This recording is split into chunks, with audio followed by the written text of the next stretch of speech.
Mm. Sabihan niyo si Bongo, siya ang huwag mang-away. Isang magandang gabi, umaga mga kabayan sa ating mga OFW. Nako po, may banatan ngayon na nangyayari sa hanay po ng mga DDS. Ha? Matapos po ng araw ng Davao, no? Alam naman natin, ang dami pong pumunta sa Davao City para makiselebrate, no? Sa araw ng birthday ni Tatay Digong at kasagsagan po ng araw ng Davao. So alam naman natin na halos lahat ng mga DDS, no, yung mga may pangalan diyan imbitado at no, nakisaya at nakilahok sila dito sa ginanap na katatapos lamang na 89 araw ng Davao mga kabayan. Pero mukhang ewan ko ba kung DDS pa ba ang matatawag dito mga kabayan, kasi merong issue na parang ewan ko ba kung ano bang pwedeng itawag nyo dito, kasi ito puro to mga DDS no? Puro ito nakikipaglaban kay Tatay Digong, no? Ito ay tungkol doon sa binibitawang mga pahayag nitong mga iba natin mga kasamang vlogger. Oy, pasintabi lang kailangan lang natin mag-react, no? Kasi para sa tingin ko hindi tama no? Na kapwa DDS, no? Magbabangayan, magbabanatan. At saka involved dito si Senator Bongo. Takang-takang nga ako bakit ini-involve nila si Senator Bongo kung meron man silang hidwaan sa iba't ibang mga DDS natin, mga supporters, iba't ibang grupo, mga parallel groups. So ito panoorin natin, no? Itong pahayag ng mga kasama nating mga DDS vlogger. Ewan ko lang kasi DDS daw sila itong third first studio. Panoorin natin mga bayan at magre-react tayo. Pero bago ang lahat, nais ko lang magpasalamat no, sa ating mga solid mga Duterte supporters, no, sa ating mga OFW na walang tigil na pakikipaglaban sa mga Duterte, kay Vice President Sara Duterte, kay Mayor Baste Duterte, kay Kung Pulong, at lalong-lalo na sa patuloy na pagdadasal natin na sana'y makalaya na si Tatay Digong. Eto po, panoorin natin yung video. Discussion. Well, anyway, may mga ganong eksena. And you know, the other thing, bashers come in. Senator Bongo came in late. Tapos nang mag-speech ang man of the hour, Mayor Baste, who waited so long for his turn also, no, na magsalita, magbigay ng mensahe. And here comes Senator Bongo, na dapat kapag tapos na yung host, wala nang papasok. Dapat nagpasintabi ka na, uy, sorry late ako, hindi na ako magsasalita. Kasi na-miss ko na yung turn ko. But, Alaka, may ganito palang issue? Bakit ba pag late ka pala, hindi ka na pala pwedeng magsalita? Miss Pam? Di ho ba, lahat naman doon, binibigyan ng pagkakataon na makapagsalita, makapagpasalamat sa mga nagpunta, sa mga dumalo natin mga kabayan, lalong-lalo na Davaoenyo. At saka isa pa, bibigyan mo ng kulay kung yung isang senador na late. Bakit ba? Ganun na ba talaga tayo ka-perfecto? Na kapag late ka, hindi ka na pwedeng magsalita. Isa pa, nasa host yun No, depende sa host yun kung pagbibigyan niya bilang respeto, kasi hindi naman natin alam kung ano yung dahilan kung bakit na late ang isang panauhin. Kasi nga alam naman natin na si Senator Bongo senador at baka meron din siyang importanteng dinaanan muna bago tumuloy diyan. Bakit daw kasi binibigyan pa ng issue ng mga ganyan-ganyan? Yun lang yung pinagtataka ko. Grabe naman kayo kung napaka-perfect nyo naman, na porket na late lang, tapos ayaw nyo ng pagbigyan. Kayo lang po ang kayo lang po ang nagbibigay ng diyan ng issue sa mga ganyang bagay. wala namang ganong istorya or, di ba, yung host at saka yung mga panauhin doon, kayo lang talaga ang pumuna. O, ano bang, ano bang, dahilan o ano ba to? Di ba? Dapat nga intindihin na lang kasi nga, lahat naman tayo nalilate. O, tuloy natin. Then here he was given the microphone and instead still did his speech. Okay, sige na, acknowledge siya eh. But then again, dapat maaga. Because lahat tayo maaga. Ang call time namin, kuyang 8:30. O, di ba? Dapat daw maaga. Oh. Grabe naman tong mga taong to. Konting ano lang eh, no? Binibigyan agad ng kulay. Binibigyan agad ng marites, no? Oh. Ano kaya yung ano na, no? Ano kaya yung problema nila kay Bongo? No? Matagal na to eh, no? 2024 pa yata, 2023. No? Binabanata na talaga nila itong Senator Bongo. We're already there before 8.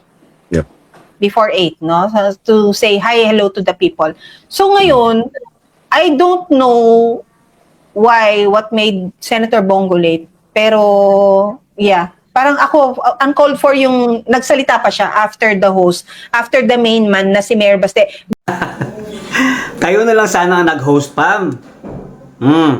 Diba? Kasi, mas magaling kayo sa host eh. No? Para bang para sa inyo, kung nagkaroon ng late, wala nang chance or ayaw mo nang pagbigyan pang magsalita. Napaka-harsh nyo naman. Kayo naman, if they're third for studio. But, again, eto ha, yung mga bashers dyan.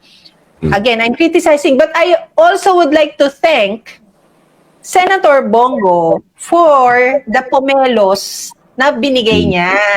Ito po, nag-insist talaga yung mga staff niya na mag-deliver ng mga pomelo sa amin. But kuyang, we all know, and this kuyang, Ibi, alam mo to, we practice talaga yung strict na, not because it is a rule, pero personal practice kasi namin ni Marlon not to accept gifts, lalo na nung nagsimula ang campaign. So, mas minabuti namin, and also to the staff of Sir Bongo, alam namin nandyan kayo, nanonood, nagmo-monitor, dinonate po namin yung pomelo boxes sa mga security sa hotel.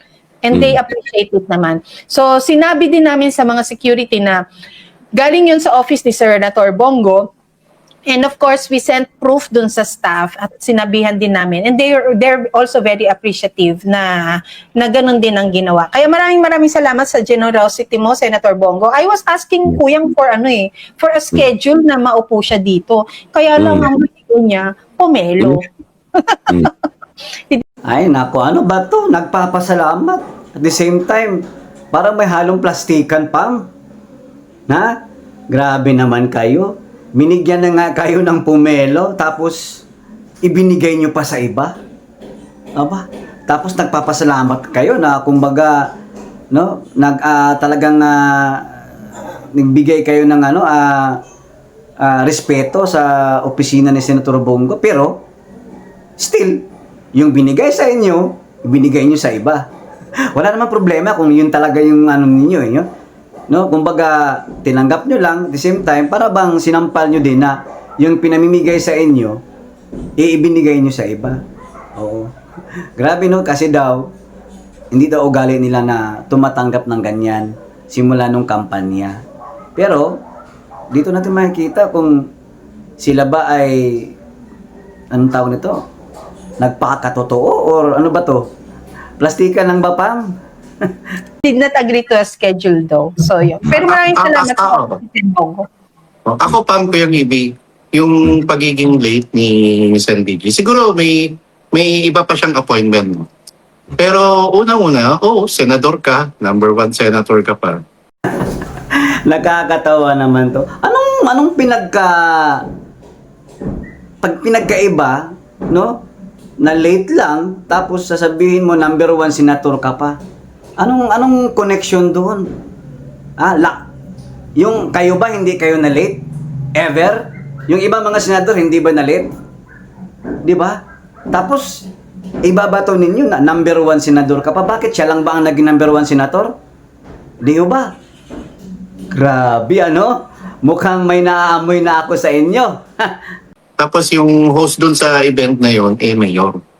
Maaring mas mataas yung katungkulan ng senador kaysa sa mayor. Pero bilang host, hindi ba mas tama at mas angkop lang na mauna ka, dumating ka on time. At higit ng nakapagtataka, nauna pa si Vice President Sara Duterte. Alam nyo, Miss Pam Marlo ng Third Floor Studio, mas nakapagtataka kayo. Kasi binibigyan nyo pa ng kulay kung sino yung mga nalilate dyan. Tapos, ang pinupunterya ninyo, si Senator Bongo, para bang inaabangan nyo o naghihintay lang kayo kung ano yung pwedeng ibato ninyo at siraan si Senator Bongo. Teka lang, naguguluhan ako. Ano ba talaga kayo? DDS ba talaga kayo? Bakit si Senator Bongo lang lagi inyong pinupuntirya, binabanatan, binabatikos ninyo? Noon pa yan. And to think, si Senator Bongo wala namang ginagawang masama sa inyo. Lahat nga ng kasapi, ng PDP, at lahat ng sumusuporta kay Tatay Digong, hindi naninira si Senator Bongo at walang binibitawang mga salita na nakakasira sa samahan ng mga DDS supporters. Kayo lang, mahilig kayong mangintriga na para bang kesyo, ewan ko lang kung ano talaga yung pinupuputan, kung ano yung mga pinupuputak ng butsin ninyo.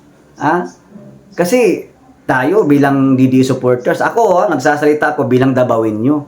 Kasi hindi po pwede sa amin yan na binabanatan ninyo, binabatikos ninyo, iniintriga yung Senator Bongo, gayong alam namin taga Davao, Solid Duterte yan. Matagal, mahabang panahon na nanungkulan kay Tatay Digong at pinagkakatiwalaan. And you think, hindi rin sila magkasundo sa mga anak ni Tatay Digong? Kayo lang yata ang nagbibigay ng issue. Binibigyan nyo ng ibang kahulugan. Di ba? Kayo pa tong dikit ng dikit sa mga Duterte, sa mga kalyado, tapos kayo pa itong may ganang bumanat sa isa sa pinagkakatiwalaan ni Tatay Digong at ng mga Duterte. Sa mahabang panahon, maliit pala yan sila, nandyan na si Senator Bongo. Maliit pa yan si Mayor Basti, nandyan na si Senator Bongo. Si Sara Duterte. Tapos yun yung mga pangingintriga at alam mo, masabi ko, parang paninira din talaga kasi paulit-ulit kayo. Kaya nangyari, ito hindi mapapansin to. Balikan nyo po yung video. Ako napansin ko agad to. Kasi sa mga observant na katulad natin. Alam nyo, Marlon, hindi observant ang tawag dyan. Kung hindi, naghahanap kayo ng ipupukol ninyo kay Senator Bongo. Na para bang inimbitahan na nga kayo, nandyan na nga kayo sa Davao, pero ang pinupuntirya ninyo, Senator Bongo. Di ba? Yun ang unang hindi ko alam kung sinasadya o nagkataon lang. Nung tinawag na si Senator Bongo, kasi dapat tapos na yung dapat ang huli magsasalita, sa pagkakaalam ko, si Mayor Baste. Pero since dumating nga si Senator Bongo ng late, after nga magsalita ni Mayor Baste, so pagtawag kay Senator Bongo, tumayo ang Mayor Baste. Paghawak ng mikropono, tumayo ang Mayor Baste at iniwan na si Senator Bongo para magsalita ron sa stage. Kung ako tatanungin nyo, ano yung gesture na yun, maring hindi sinasadya, pero sa akin parang yun, bahala ka dyan. Tiyak ka na. No, ako sa akin, they're just following the program. Grabe, ano? Talagang binibigyan nila ng kahulugan o ibang kahulugan na para bang may hidwaan si Senator Bongo at itong mga anak ni Tatay Digong, lalong-lalo na si Mayor Baste. Wow! Come on kayo lang ang nag-iisip ng ganyan. Dito natin makikita mga kabayan na hindi pala to, hindi kumpiyansaan, no? Hindi pala pwedeng pagkatiwalaan tong mga taong to. Di ba? Kapit na kapit sa mga Duterte, no? Pero kung sino pa itong matagal na sa poder ng mga Duterte na para nang sinabi ko nga dyan, nag-comment ako na para nang anak na ni Tatay Digong iyang si Senator Bongo at parang magkapatid na rin sila ni Ma'am BP Sara at ng mga nila Pulong at Baste, sila pa itong umiintriga, no? Nakikesyo, parang ganun ba yung gusto niyang ipalabas na parang nagtampo or sumama yung loob ni Baste Duterte dahil late si Bongo? Wow! Kayo na, Third Floor Studio. Ganun lang yun. Uy, sabi ni Thinkster Kalye, nangaaway ka na naman, Pam. Sabihan niyo si Bongo, siya ang huwag mang-away. Wow, Pam, ha? Talagang kinull out mo ba talaga si Senator Bongo na siya ang wag mang-away? Kailan ba kayo inaway ni Senator Bongo? Si Senator Bongo ka ayaw nga ng gulo. Hindi nga yan nakikita natin na nag-i-speech, nagagalit, di ba? Kesyo, ganun si Senator Bongo, ganun yung dali niya eh. Hindi siya parehas sa ibang mga senador na very vocal sa pakikipaglaban na talagang galit na galit. Si Senator Bongo, yun yung paraan niya na magdaway siya magsalita, mahinahon. Ha? Bakit ba? Pag sinabi natin mahinahon, hindi na pwedeng magalit kahit ganun yung aura na ipinakita niya. Sino bang hindi magagalit kung si Tatay Digong ay kinidnap na nga? Di ho ba? Kayo lang talaga ang nakikita kung may mali eh. May something sa inyo. Dahil after that event, bumuhos talaga ang ops kay Attorney Vic Rodriguez, ha? Na para bang na unang-unang nagsalita, naging opening statement siya, no, na hindi natin alam, mga bata, Senator Bongo, pagsabihan niyo nga ho tong si Jing Paras at si Ado Paglinawan na ang nakakarating ho kasi sa amin allegedly, ikaw daw ho ang nagro-rolyo. Kita niyo na? Allegedly. Walang kasiguraduhan yung mga paratang ninyo kay Senator Bongo. Alam nyo, Miss Pam, Third Floor Studio, kung meron kayong galit, meron kayong hidwaan kay Jing Paras, kay Ado Paglinawan, kasi naging YouTuber na din yan, no, iba't ibang mga komentaryo, kung meron kayong hindi pagkakaintindihan, wag na wag ninyong isali or isama sa inyong away yan si Senator Bongo. Kasi unang-una, wala ka palang kasiguraduhan, allegedly. Bakit niyo dinadawit si Senator Bongo sa inyong away? And to think, si Senator Bongo, napakatahimik na senador niyan. Nagtatrabaho ng tahimik, umiikot. Tapos sasabihin mo na si Senator Bongo ang parabang utak ng lahat ng... Kasi sabi mo, siya yung nagro-rolyo. So, ibig mong sabihin, si Senator Bongo ang nag-uutos sa kanila para kayo ay mag-away-away. Wow naman! Nakakagulat yan, Miss Pam. Ha? O marites ka na walang kasiguraduhan yung sinasabi mong allegedly. Sino ba nagsabi sa'yo? O, di ba? Yan ang isang paninira. Grabe. Kung ano man po yung mga lakas ng loob, meron yan, dalawang yan, no? Si Jing Paras na walang kaanghang-anghang ang mga salita, although kailangan ng pansinin because naglilinis tayo ng bakuran. Naglilinis ng bakuran yung mga gusto nating samahan. Teka lang. Naglilinis tayo ng bakuran. So, sino yung pinatamaan mo ngayon? Ha? And isa pa, pasalamat nga kayo eh. Kasi yung manok ninyo, tinanggap bilang adopted, no, candidate o guest candidate ng PDP. Kasi malaking tulong yon para sa kandidatura niya. Pero kung ganyan kayo ng ganyan, na naninira kayo, kapwa DDS, kapwa kalyado ni Tatay Digong, malamang sa alamang, hindi mananalo talaga yan si Atty. Vic. At isa pa, naglalabas kayo ng ganyang statement, ganyang mga vlog, kapwa DDS, binabanatan ninyo. Hindi ba kayo nahiya? Or hindi nyo ba naisip, ang dami pong nanonood ng mga DDS supporters? Isa pa, Sharo naman, grabe naman, hindi kayo sinuway ni Atty. Vic na ganyan yung mga binibitawan yung salita against Bongo? Senator yan. Ha? Senator Bongo is senador ng Pilipinas. Tapos kayo, dumidikit kayo sa mga Duterte. Ha? Kumakapit kayo ba? Kasi alam naman natin, malakas sa mga Duterte. At isa pa, kaming mga DDS vlogger, mga supporters, wala kayong narinig na paninira sa isang kingmaker na nagbebenta ng libro. Wala kayong narinig sa aming mga DDS supporters, DDS vlogger. Ako bilang Dabawin nyo, suportado ko lahat ng mga senador na taga Davao kasi sila ang pinatakbo ni Tatay Digong. May mandato kay Tatay Digong, merong basbas kay Tatay Digong para sila itong makbo. Dahil meron niyang purpose. Di ho ba? Tapos idadahilan nyo pa na si Senator Bongo, hindi daw pumupunta sa Hague. Bakit? Para ano? Para ipahamak si Senator Bongo? Gayong nga alam naman natin, napaparating na kay Bongo ang reklamo ng ICC dahil dyan kay Trillanes. Kita niyo, Senator Bato. Baka yan, i-question nyo din. Bakit nagtatago? Kasi nga, pinipersecute nila ngayon itong kaalyado ng mga Duterte, tapos ganyan pa kayo? Dahil ba hindi nagpunta sa Hague? Ganun na ang tingin ninyo kay Senator Bongo? Ganun lang ba ang sukatan? Na kung saan Senator Bongo, kung saan sa nag-iikot siya, lagi niyang sinasabi sa kanyang mga statement, sa kanyang mga interview sa press con, na siya ay nagdadasal palagi kay Tatay Digong. Kailangan ko bang pumunta ng Hague para lang sabihin doon? Grabe no, isa pa, isipin niyo lagi, parang anak na yan ni Tatay Digong. Malaki, no? Ang serbisyo na binigay ni Senator Bongo sa panahon ni Tatay Digong. Sila lagi magkasama. Grabe kayo. Kung kayo po ay isa sa mga nawalis, pasensyahan tayo. Baka deserve mo naman. Kaya kay Jing Paras, kung ano man yung alat na mayroon ka sa buhay mo at yung pait na yan, hindi ka magiging plan B. Hindi ka i-try mo na lang ulit sumampa sa Kongreso.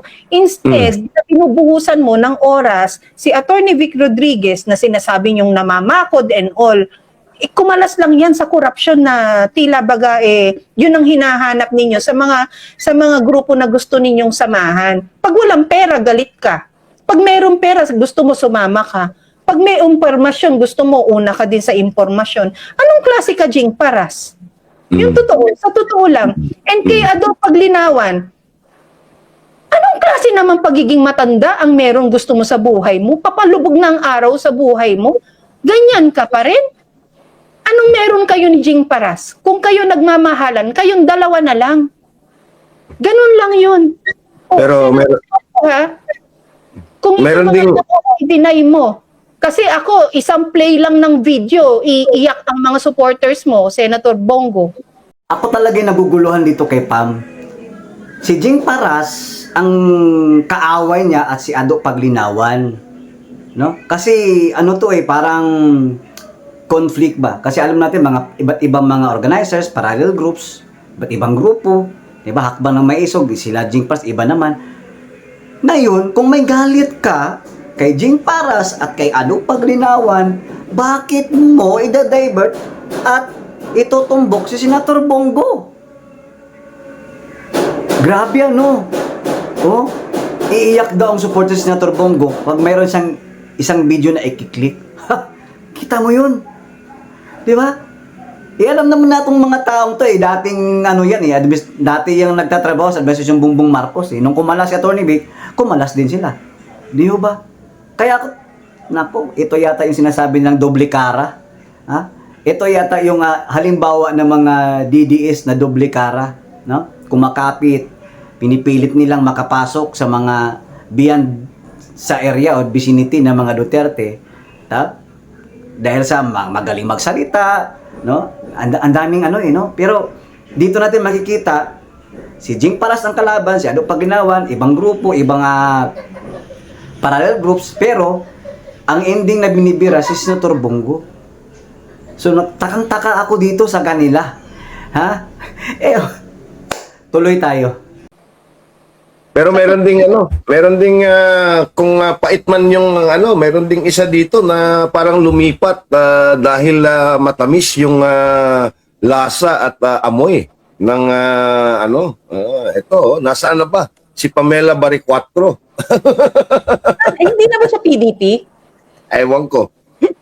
You You are claiming to be DDS supported by the why were you not there in around ng Davao? Okay. Ako po balikan ko lang yung yung mga may inggit kay Atty. Vic Rodriguez. Itong sinabi ni Marlon na mga mainggit kay Atty. Vic Rodriguez. Alam nyo, kung mainggit man, mahidwaan kayo, kayo na lang mag-away. Ha? O, magkuprotahan kayo kaya kay Congressman Jing. O, pero bakit ninyo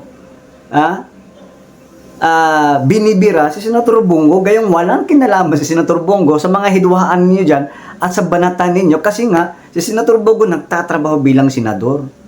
How come na isasali ninyo sa awayan ninyo, ang layo naman ni Senator Bongo. Ha? Kung may hidwaan kayo, Jing Paras, Ado, at kayo Third Floor Studio, kayo na lang mag-away, ha? Oh, kasi panira kayo no? No? Ewan ko ba kung talagang inggit lang kayo kay Senator Bongo? Kasi mahabang panahon na ito, tinitira nila Senator Bongo. Inggit ba kayo dahil malakas si Senator Bongo sa hatak ng mamayang Pilipino? Ha? Kasi nakita naman ng tao talaga na yung pagtulong sa kapwa. O kasalanan ba ni Senator Bongo na mahalin din siya or malakas siya sa taong bayan, sa masa? Baka natatakot kayo. Isa-isa pa, 12 ang senador na tumatakbo in every elections. Bakit si Senator Bongo lang binibira ninyo? Ha? Ganon na ba talaga kainggit kasi malakas si Senator Bongo? Saka kung ihahambing mo, ikumpara mo, napakalayo naman ni Atty. Vic. Di ba? Kayo itong nagkukos ng problema ng hidwaan, ng siraan no? Walang sinasabi na paninira against kay Atty. Vic Rodriguez. And yet, kayo patong ganyan. Pating po kami ng Davao City ay Friday. At walang nakakaalam na may one-on-one meeting po si Atty. Vic saka si Mayor Baste. Nagkataon, ginanap yung one-on-one meeting nila doon sa isang hotel kung nasa naman yung convention ng PDP Laban. So alam naman natin lahat na hindi member ng PDP si Atty. Vic at guest candidate siya ng Duterte dahil sa personal talaga siyang kinuha, personal siyang pinili ni PRRD para mapasama sa Duterte. Yung one-on-one meeting na yun, alam ko, sigurado ako malaman yung pag-uusap nila ni Mayor Jose. Pero dun sa venue, kung nasan yung VIP room, nandun po sa labas si ES Bingbong Mijaldea. ES Bingbong, get well po. Okay ka na po. Andun si Secretary Alcusi, andun si Senator Bongo, si Joy Encabo, nandun din ang PDP, and meron pang isang mama, no? Na sorry, nakalimutan ko yung name. And of course, marami nag-aabang kay Mayor Baste sa labas ng VIP room. Hindi ko alam kung nandun yung mga top brass ng PDP Laban, sila ES Bingbong, o inaabangan din ba nila si Baste, o talaga nag-meeting na sila. Pero nung paglabas, pagtapos ng meeting na yun, of course, marami nagpapapicture kay Mayor Baste, marami nagpapapicture kay Atty. Vic. Dumaan lang sa kanila si Mayor Baste kumaway. Bumate, ibig sabihin hindi na umupo. Siguro, dahil may busy rin may iba pang hinahabol na appointment si Mayor Baste. Pero ang gusto kong linawin dito, napunta po ng Davao si Atty. Vic. Invitation po yun. In-invite siya para dumalo doon sa pagdiriwang ng araw ng Davao. Saka magkaroon sila ng pagpupulong ni Mayor Baste. Go, Pam! Sabi ni Sir Co-op, may issue na naman kay Bongo. Alam nyo, real talk kung magpapagamit man ang mga Duterte sa mga manggagamit, mas gusto ng mga Duterte na magpagamit kay Bongo kaysa kay Vic Rodriguez.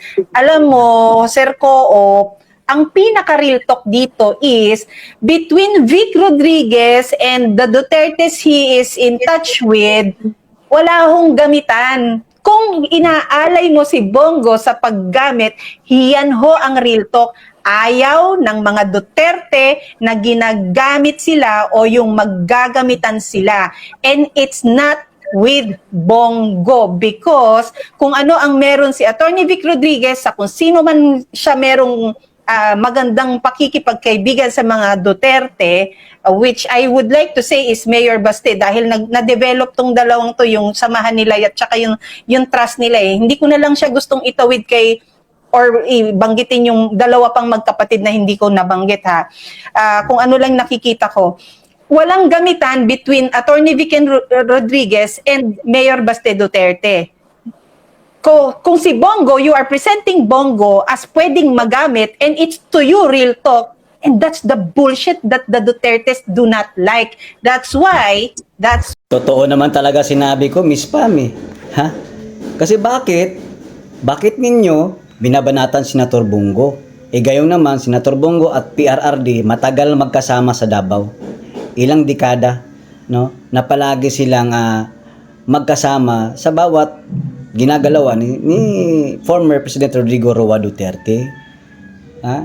Kayo ngayon itong lumalapit, bago lang nga kayo dito sa, 'di ba? Sa mga Duterte kasi siguro no choice kayo. O 'di ba? Tapos real talk lang, totoo talaga yung sinabi ko. Mas gugustuhin talaga nila na magpagamit kay Senator Bongo dahil mas kilala sila ng mga Duterte. Gayong sa inyo, sa manok ninyo, na pilit, no? Talagang pilit ang makipagsapalaran para lang makuha ang matamis na suporta ng mga Duterte. No? Okay lang naman sana kung wala lang siraan. Ang nangyayari kasi, dinadawit niya si Senator Bongo. Mali yan eh. Mali yung ginagawa ninyo na binibira niyo si Senator Bongo. Tapos, si Senator Bongo, alam naman natin taga Davao. Taga Davao na alam din ng sambayan ng Pilipino na ang tagal na nilang magkasama ni Tatay Digong and pati ang pamilyang Duterte. That's real talk, Miss Pam. Kaya sinasabi ko sa'yo, real talk yan. Kung arumang merong magandang samahan ngayon ni Attorney Vic at saka ni Mayor Basti, kasi politika ito di ba? Kung sino yung sumusuporta sa mga Duterte, doon ang mga Duterte.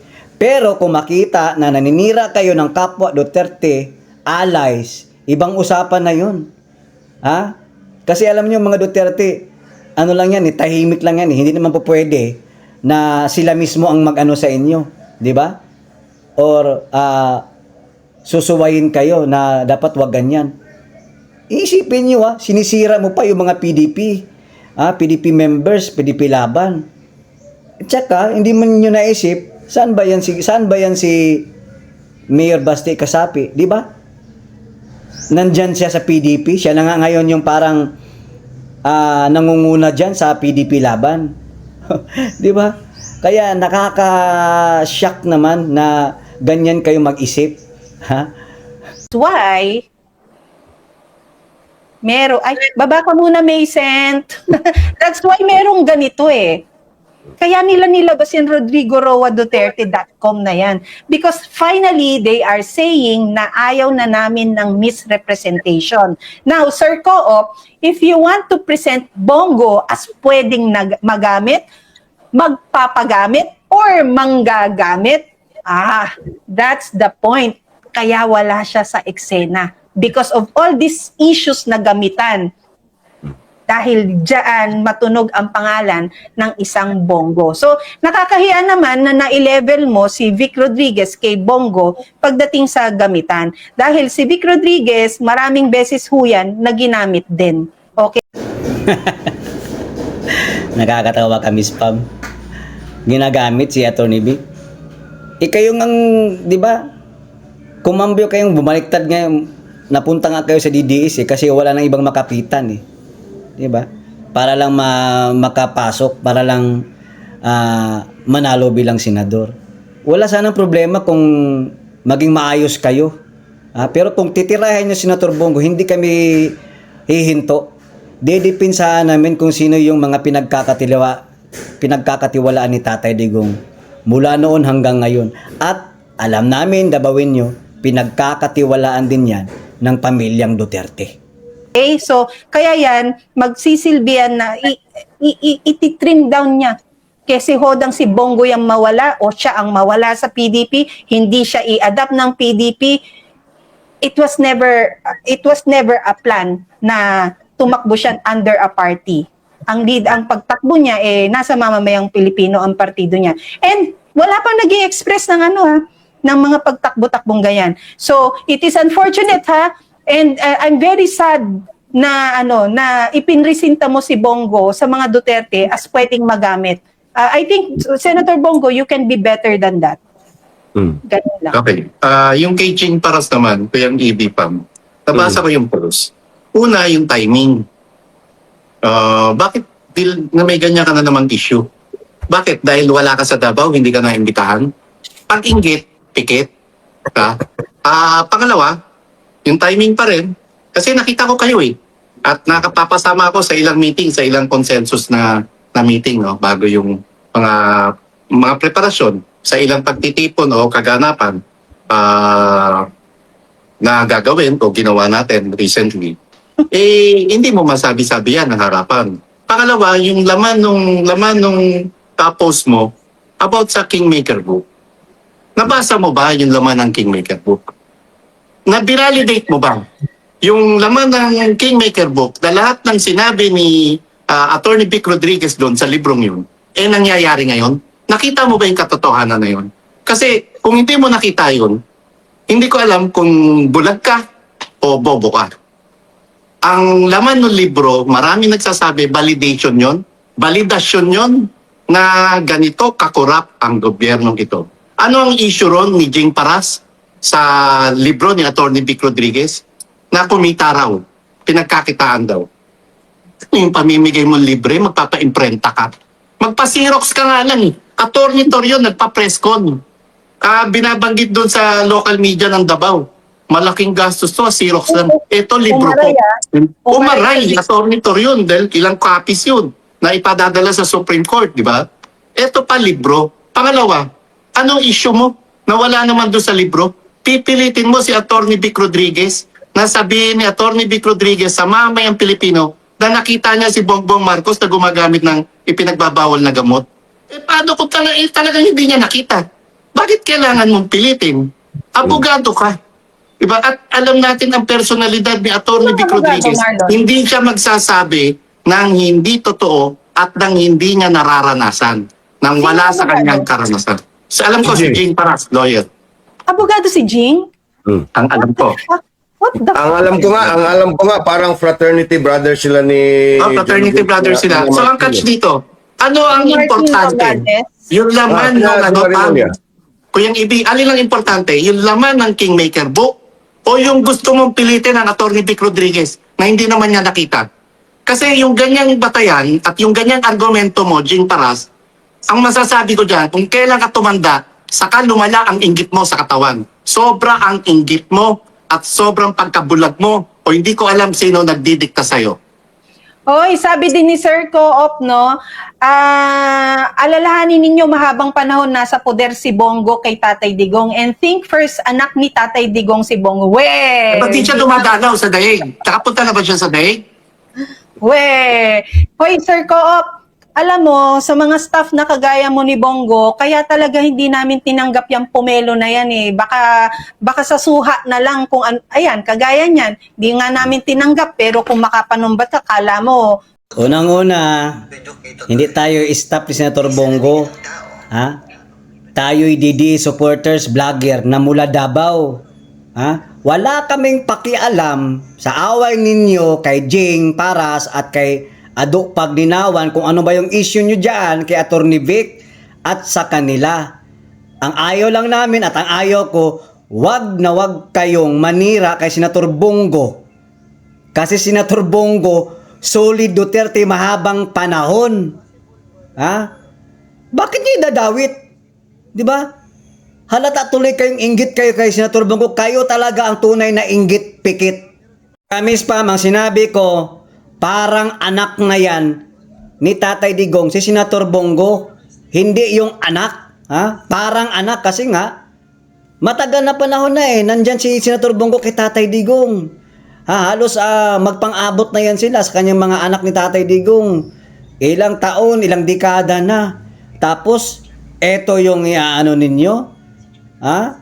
Paninira nyo kay Senator Bongo. Kesyo hindi nakapunta ng dahig. Ha? Yun lang ba ang tanging dahilan? Kasi hindi nakapunta, tapos i-question nyo na. Binibigyan nyo na ng ibang kulay. Ha? Alam nyo, ang lahat ng pagkikipaglaban na hindi nadadaan sa kesyo, kailangan mong pumunta doon. Alam na nga natin mainit nga sila sa ICC. Senator Bongo at Bato. Kita mo, Senator Bato, nagtatago na nga. Ha? Tapos ipapahamak nyo pa si Senator Bongo. Anong klase kayo? Siguro natutuwa pa kayo ngayon siguro nung nagtatago si Senator Bato. At mas lalo pa yata kayo matutuwa pag si Senator Bongo na naman ang pupuntirehin ng ICC at magtatago. Di ho ba? E di klarong-klaro May something talaga sa inyo. Akala mo naglalaway kami sa tuha. Si Jing Paras, nag-iikot din yan dito sa Cebu eh. Alam mo sino yung mga kasama, di ba? Yung mga bashers ni EB at ng Maisog, no? Anong ginagamit na pangalan? Ibang pangalan, same faces. Uy, wala daw dapat siraan. Tell that to Bongo. Bongo, walang dapat siraan. And PDP also cannot claim na yung lunch na after ng event was a PDP lunch. Fuck you guys. It wasn't a PDP lunch. Fuck you. True. Tama, Bang, buti na open mo yun, no? True. Eh, Fuck lumabas. you. Oo. Hindi lunch yun ng PDP. Meron ngang opisyal ng PDP ron. Pinalabas. Astra Naik, you were escorted out. You want me to show the video how you were escorted out because it wasn't PDP lunch? PDP, do you want to see your member na napahiyad because she was escorted out? Do you want that? Astra Naik, you tell the truth. Kala mo hindi kita makikilala na bagong gupit ka?